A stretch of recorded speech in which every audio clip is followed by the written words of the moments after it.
Assalamualaikum warahmatullahi wabarakatuh. Nah, kita lagi di kebun. Tahu guys, ini buah apa? Ini buah pala. Pala. Pala ya. Dulunya banyak pohon pala di sini. Tapi sekarang banyak pala yang meninggalkan kita.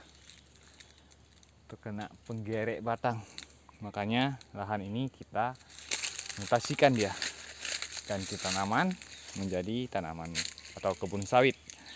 Dan bukan itu yang akan kita bahas. Buat yang muda-muda tentunya. Nah, buat yang muda-muda, saya punya kata-kata hari ini.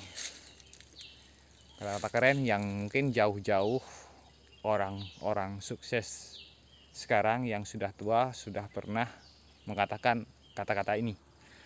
Nah, kata-kata ini itu muda itu sebelum tua cuy. Maka siapkanlah masa tuamu dikala kita muda. Jangan sia-siakan waktu muda untuk kita terus berkarya dan nikmati kelak di masa tuamu datang. Terima kasih. Assalamualaikum warahmatullahi wabarakatuh. See you again.